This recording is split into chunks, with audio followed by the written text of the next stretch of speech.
கள்ளக்குறிச்சியில் விசச்சாராய மரணங்கள் பெரும் சோகத்தை ஏற்படுத்தியுள்ளது. ஏற்கனவே பல மாவட்டங்களில் நடந்துள்ள கள்ளச்சாராய மரணங்கள் எந்த பாடத்தையும் கற்றுத்தரவில்லை. இதுவரை நேர்ந்துள்ள கள்ளச்சாராய மரணங்கள் குறித்த விவரங்களை செய்தியாளர் ஆனந்த் அளிக்கும் தகவலை தற்போது பார்க்கலாம். கள்ளக்குறிச்சி தற்பொழுது கண்ணீர் குறிச்சியாக காட்சியளிக்கிறது.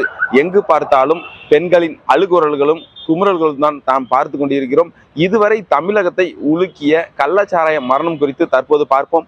கடந்த 2001ஆம் ஆண்டு அக்டோபர் மாதம் திருவள்ளூர் மாவட்டம் கோட்டூர் பகுதியில் 30 பேர் உயிரிழந்தனர். அதே போல 2001ஆம் ஆண்டு டிசம்பர் மாதம் கடலூர் மாவட்டம் பன்ருட்டியில் 52 பேரும், 2008 மே மாதம் கிருஷ்ணகிரியில் 41 பேரும், 2008 மே மாதத்தில் தமிழக கர்நாடக எல்லையில் 130 பேரும் உயிரிழந்தனர். அதே போல 2008 ஜூன் மாதம் தருமபுரியில் கள்ளச்சாராயத்தால் 3 நபர்கள் உயிரிழந்த நிலையில் கடந்த 2023ஆம் ஆண்டு மே மாதம் விழுப்புரம் மற்றும் செங்கல்பட்டு மாவட்டத்தில் கள்ளச்சாராயம் குடித்து 23 நபர்கள் உயிரிழந்தனர். தற்பொழுது 2024 ஜூன் மாதம் கள்ளக்குறிச்சியில் கள்ளச்சாராயம் அருந்தி தற்போது வரை 50க்கும் மேற்பட்டோர் உயிரிழந்துள்ளனர். தமிழகத்தில் இந்த கள்ளச்சாராயத்தால் தொடர்ந்து மரணங்கள் தான் நடைபெற்று வருகிறது. ஆனால் இதனை தடுக்க எந்த ஒரு அரசும் நடவடிக்கை எடுக்கவில்லை என்பதுதான் பொதுமக்களின் ஒரு கேள்வியாகவே உள்ளது. சத்தியம் செய்திகளுக்காக சேலத்திலிருந்து ஆனந்த்.